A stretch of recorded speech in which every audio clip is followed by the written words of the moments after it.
So our today's topic is physical properties and uses of common non-metals. Physical properties आपको पता है क्या होती हैं और हमने साथ ही साथ नॉन मेटल्स के यूजेस पढ़ने हैं जो हम अपनी डेली लाइफ में यूज करते हैं.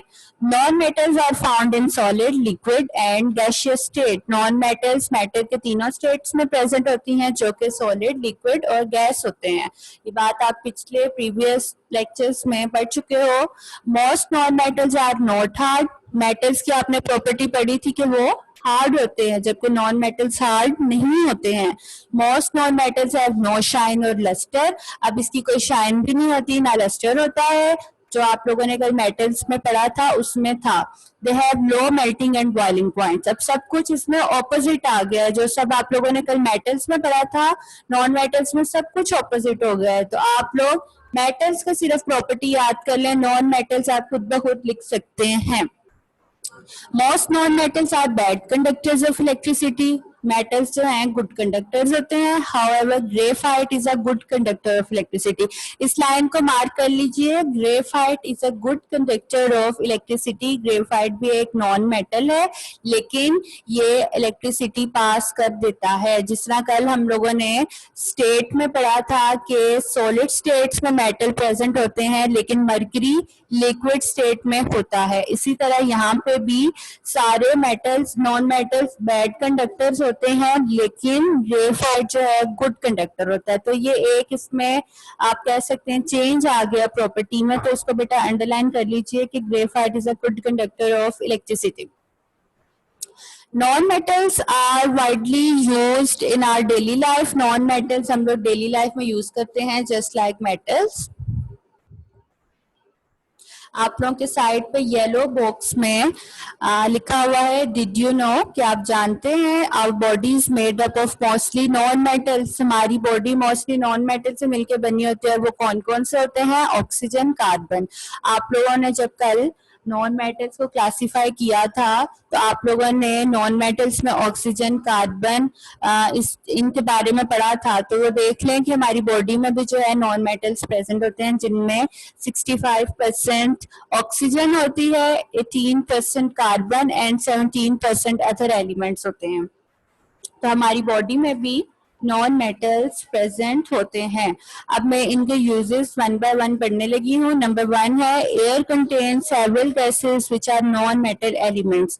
आप लोग फर्दर आगे एयर का भी एक चैप्टर पढ़ोगे जिसमें आपको पता चलेगा कि हमारी एयर में, हमारे एटमॉस्फेयर में डिफरेंट गैसेस प्रेजेंट होती हैं जो कि होती हैं कार्बन, ऑक्सीजन, नाइट्रोजन, हाइड्रोजन और अदर रेयर गैसेस. तो carbon, nitrogen, oxygen, hydrogen, these are all non metals. तो आप लोग देखो, अगर आप लोगों को मेटल्स और नॉन मेटल्स के बारे में पता होगा कि कौन सा एलिमेंट मेटल है, कौन सा नॉन मेटल है, तो आप इजीली इसके यूजेस याद कर सकते हो. अब जिस तरह फर्स्ट पॉइंट पे मैंने बात की कि एयर में डिफरेंट गैसेस प्रेजेंट होती हैं और अब कॉमन सेंस है कार्बन, ऑक्सीजन कॉमन चीज है जो गैस जो है प्रेजेंट होती है. तो आप लोगों के माइंड में फौरन से आ जाना चाहिए कि गैसेस जो हैं नॉन मेटल होती हैं. सेकेंड है welders use flame of hydrogen and oxygen for cutting and welding metals. किसी भी चीज को वेल्ड करना हो, मोस्टली आयरन स्टील की चीजों को वेल्ड किया जाता है, कॉपर की चीजों को वेल्ड किया जाता है. तो वेल्डर्स जो है जो फ्लेम यूज करते हैं जिससे चीजों को काटते हैं बेटा, वो हाइड्रोजन और ऑक्सीजन से मिलके बनी होती है. एक आग सा आग होती है, वो फ्लेम होता है, वो हाइड्रोजन और ऑक्सीजन से मिलके बना होता है और ये कटिंग पर्पसेस के लिए यूज होता है. Hydrogen, oxygen both are non metal. Third point है hydrogen and nitrogen gases are used in the manufacture of urea. Urea fertiliser को कहते हैं, खादें जो हम लोग पौधों में डालते हैं उनकी ग्रोथ के लिए, क्रॉप्स में डालते हैं उनकी ग्रोथ के लिए, उसको फर्टिलाइजर्स कहा जाता है और यूरिया एक फर्टिलाइजर है. हाइड्रोजन और नाइट्रोजन जो है मिक्स की जाती हैं फर्टिलाइजर्स में और जिससे यूरिया बनता है. फोर्थ वन है vanaspati ghee is manufactured by the use of hydrogen and vegetable oil. बनास्पति घी जो है उसकी मैन्युफैक्चरिंग भी कैसे होती है? हाइड्रोजन से. और वेजिटेबल ऑयल जब ये दोनों आपस में रिएक्ट करते हैं तो हमारे पास घी बन जाता है. तो हाइड्रोजन भी क्या है? नॉन मेटल है.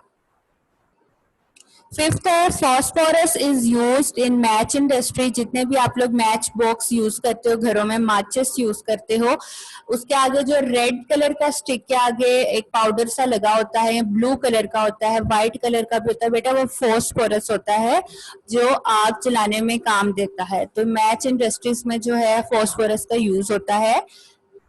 सिक्स है oxygen gas is used in hospitals. हमारे हॉस्पिटल्स में भी जितने भी सिलेंडर्स होते हैं उसमें ऑक्सीजन फिल की गई होती है जो कि पेशेंट्स को के लिए यूटिलाइज करने के लिए यूज की जाती है। तो ऑक्सीजन भी नॉन मेटल है। सेवेंथ है carbon as diamond is used in jewellery. Diamond क्या है? कार्बन की एक फॉर्म होती है, कार्बन नॉन मेटल है। अब आप लोग यहाँ पे एक और कंट्राडिक्शन देखें कि ऊपर आपने पढ़ा था ग्रेफाइट गुड कंडक्टर होता है इलेक्ट्रिसिटी का, जबकि नॉन मेटल की प्रॉपर्टी नहीं है, नॉन मेटल्स बैड कंडक्टर होते हैं। कल आप लोगों ने मरकरी के बारे में पढ़ा था कि वो लिक्विड स्टेट में होती है, जबकि सॉलिड सारे सॉलिड्स मेटल्स जो हैं सब सॉलिड स्टेट में होते हैं।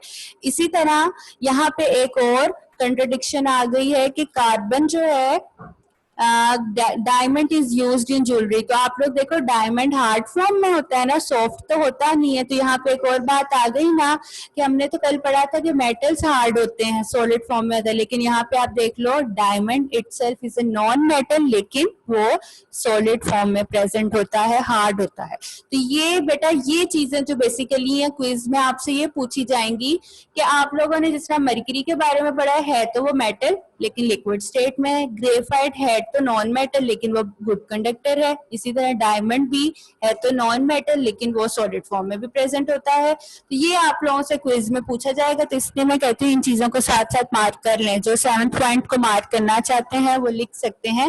वैसे तो नीचे ग्रीन बॉक्स में डायमंड के बारे में बताया गया है, ये भी मैं डिस्कस करती हूँ। 8th है ग्रेफाइट कार्बन की फॉर्म होती है, डायमंड भी कार्बन की फॉर्म होती है। ग्रेफाइट का यूज क्या है? It is use for mixing with clay in pencils. जो आप लोगों की पेंसिल्स का क्या कहते हैं उसे, सिक्का होता है पेंसिल का जिसको आप शॉर्प करते हो, जो ब्लैक हिस्सा होता है बेटा वो ग्रेफाइट से बना होता है, वो कार्बन होता है। बेसिकली कार्बन क्या है?